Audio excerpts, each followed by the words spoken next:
सांगली महापालिकेकडून नदीकाठच्या सगळ्या घाटांची स्वच्छता. तिन्ही घाटावरील 70 टन कचरा आणि राडारोडा स्वच्छ. सांगलीतील पूर ओसरायला सुरुवात झाल्यानंतर कृष्णाकाठी असणाऱ्या 3 मुख्य घाट आणि अमरधाम स्मशानभूमीची तात्काळ स्वच्छता करण्यात आली. या स्वच्छतेमधून 3ही घाटांवरून अंदाजे 70 टन कचरा, राडारोडा, नदीतून वाहून आलेला कचरा महापालिका कर्मचाऱ्यांनी स्वच्छ केला. यानंतर त्या परिसरात तातडीनं औषध फवारणी सुद्धा करण्यात आली. सांगलीच्या कृष्णा नदीची पाणीपातळी वाढल्यानंतर समर्थ घाट, विष्णू घाट आणि सरकारी घाट तसेच अमरधाम स्मशानभूमीत पाणी आलं आहे.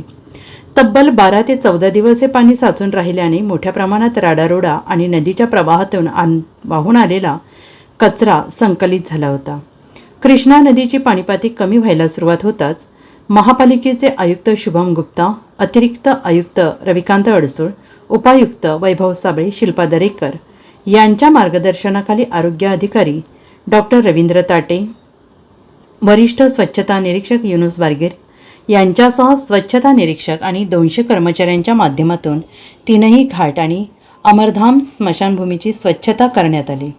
यामध्ये बहुतांशी पाण्यातून वाहून आलेला गाळ महापालिकेच्या कर्मचाऱ्यांनी स्वच्छ केला, तर त्यासोबत आलेला कचरा, झाडीझुडूप, गवत, जलपर्णी आणि अन्य कचरा महापालिकेनं संकलित केला आहे.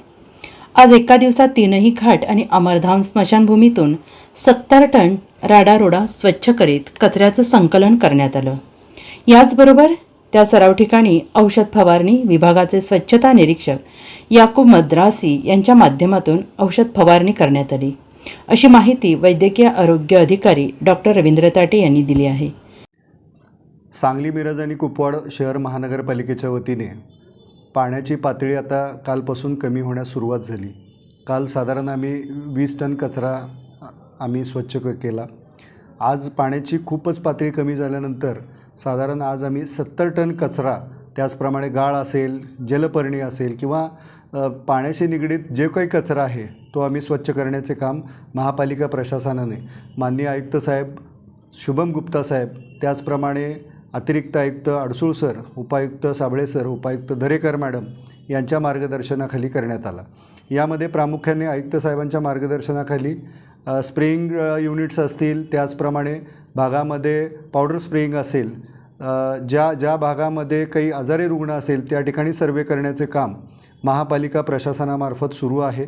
यामध्ये प्रामुख्याने अमरधाम असेल, विष्णू घाट असेल, सरकारी घाट असेल, स्वामी समर्थ घाट आहे, या ठिकाणी पूर्णपणे स्वच्छता करण्याचे महापालिका प्रशासनामार्फत साधारण 700 कर्मचारी आम्ही ह्या स्वच्छता अभियानासाठी वापरले.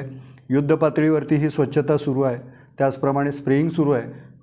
महापालिकेच्या वतीनं मी सर्व नागरिकांना आवाहन करतो की ज्या घरामध्ये आपल्याला महानगरपालिकेची मदत लागेल, स्वच्छताबाबत असेल किंवा अन्य कोणती मदत लागेल, तर महानगरपालिकेच्या आरोग्य विभागाला आपण संपर्क साधा. निश्चित महानगरपालिका आपल्याला मदत करेल. धन्यवाद. Bureau report SBN Marathi, Sangli.